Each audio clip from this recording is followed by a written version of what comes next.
Hi all, welcome back to our channel healthy spice. ఇవాళ మన ఛానల్లో హైదరాబాద్ ఫేమస్ అయిన లింగయ్య హోటల్ స్టైల్ పల్లీ చట్నీని ఎలా ప్రిపేర్ చేయాలో చూసేద్దాము. ఈ చట్నీ కోసం జనాలు ఇడ్లీ కోసం కాదండి ఆ హోటల్కి, ఈ చట్నీ కోసమే వెళ్తారు. అంత టేస్ట్గా ఉంటుంది ఈ చట్నీ అనేది. దీని మేకింగ్ ప్రాసెస్ డిఫరెంట్గా ఉంటుంది. అలాగే దీనిలో ఒక పౌడర్ వేస్తారండి. ఆ పౌడర్తో చట్నీ టేస్టే మారిపోతుంది. మరి ఈ డిఫరెంట్ అయిన చట్నీని ఎలా ప్రిపేర్ చేయాలి, అలాగే ఈ పౌడర్ ఏంటి తెలుసుకోవాలనుకుంటే వీడియోని ఎక్కడ స్కిప్ చేయకుండా చూసేయండి. దీనికోసం ముందుగా స్టవ్ మీద ఒక ప్యాన్ పెట్టుకుని దానిలోకి 1 కప్పు వరకు పల్లీలు వేసుకుని స్టవ్ని లో ఫ్లేమ్లో పెట్టుకుని ఈ పల్లీలన్నీ చక్కగా దోరగా ఈవెన్గా ఫ్రై అయ్యేటట్టు ఫ్రై చేసుకోండి. దగ్గరే ఉండి కలుపుకుంటూ స్టవ్ని లో ఫ్లేమ్లో ఉంచుకుని ఫ్రై చేసుకుంటే పల్లీలన్నీ చక్కగా ఫ్రై అయిపోతాయి. ఇప్పుడు వీటన్నిటిని ఒక ప్లేట్లోకి తీసేసుకుని పక్కన పెట్టేసుకోవాలి. ఇప్పుడు అదే ప్యాన్లో 1 పావు స్పూన్ ఆయిల్ వేసుకోండి. ఆయిల్ కొంచెం వేడయ్యాక 5-6 తొక్కు తీసిన వెల్లుల్లి రెబ్బలు వేసుకుని ఫ్రై చేసుకోండి. ఈ వెల్లుల్లి ఫ్రై చేసేటప్పుడు జాగ్రత్తగా ఉండండి, ఎందుకంటే ఒక్కొక్కసారి పేలి మీద పడే ఛాన్స్ అయితే ఉంటుంది. ఇవి పచ్చివాసన పోయే వరకు ఫ్రై చేసుకోవాలి. ఇవి పచ్చివాసన పోయాక ముందుగా మనం వేయించి పెట్టుకున్న పల్లీల్ని కూడా దీనిలోకి వేసేసి ఒక 2 నిమిషాల పాటు ఈ పల్లీలకి ఈ వెల్లుల్లి వాసన పట్టే వరకు ఫ్రై చేసుకోవాలి. ఇలా ఫ్రై చేసుకున్నాక దీనిలో మీ టేస్ట్కి తగ్గట్టు కారం వేసుకోవాలి. ఈ కారాన్ని నేనైతే ఇక్కడ 2 స్పూన్ల వరకు కారం వేసుకుంటున్నా.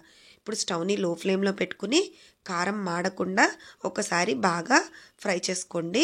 ఇలా ఫ్రై చేసుకున్నాక ఒక చిన్న నిమ్మకాయ సైజ్ అంత చింతపండుని రసాన్ని తీసేసుకుని దీనిలోకి వేసేసుకోవాలి.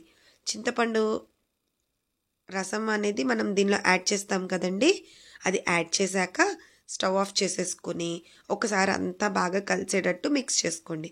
చూడండి, ఇలా చింతపండు రసాన్ని వేసుకుని ఒకసారి బాగా మిక్స్ చేసుకుని స్టవ్ ఆఫ్ చేసుకుని దీన్నంతా చల్లారనివ్వాలి.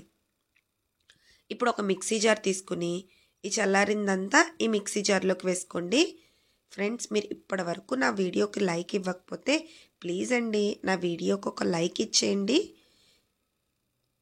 ఇలా వేసుకున్నాక ఇప్పుడు దీనిలో 1 టీ గ్లాస్ వాటర్ వేసుకోవాలి.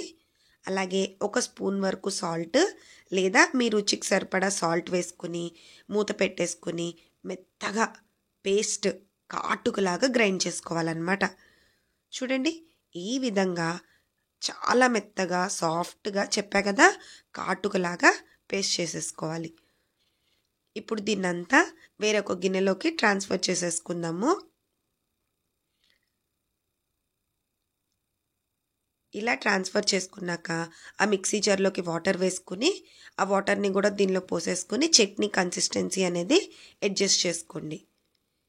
ఇందాక నేను చెప్పా కదండి దీనిలో ఒక పౌడర్ కలుపుతారని, ఆ పౌడర్ మూలంగా చట్నీ టేస్టే మారిపోతుందని చెప్పా కదా. ఇప్పుడు ఆ పౌడర్ ఏంటనేది చూసేద్దాం మనము. ఆ పౌడర్ కోసం స్టవ్ మీద ఒక ప్యాన్ పెట్టుకుని 1 పావు స్పూన్ ఆయిల్ వేసుకోండి. 1 పావు స్పూన్ ఆవాలు, పావు స్పూన్ జీలకర్ర, 2 స్పూన్ల వరకు మినప్పప్పు వేసుకోవాలి. ఇది చాయ్ మినపప్పు అయినా వేసుకోవచ్చు, గుండు మినపప్పు అయినా వేసుకోవచ్చు. ఇప్పుడు స్టవ్ని లో ఫ్లేమ్లో పెట్టుకుని వీటన్నిటిని చక్కగా దూరగా వేయించుకోవాలి. ఎప్పటి వరకు అంటే మనకి మినపప్పు మంచి సువాసన వస్తూ కలర్ చేంజ్ అయ్యే వరకు ఫ్రై చేసుకోండి. ఇలా ఫ్రై చేసుకున్న దాన్నంతా స్టవ్ ఆఫ్ చేసుకుని వేరొక ప్లేట్లోకి ట్రాన్స్ఫర్ చేసుకోవాలి. ఇలా వేరొక ప్లేట్లోకి ట్రాన్స్ఫర్ చేసుకున్నాక దీన్ని మొత్తం బాగా చల్లారనివ్వండి. ఇప్పుడు ఒక మిక్సీ జార్ తీసుకుని ఈ చల్లారిందంతా ఈ మిక్సీ జార్లోకి వేసేసుకోవాలి. ఇలా వేసుకున్నాక దీనిలో ఎలాంటి వాటర్ వేయకుండా మూత పెట్టేసుకుని దీన్నంతా కొంచెం బరగ్గా పౌడర్ అయితే రెడీ చేసుకోవాలి.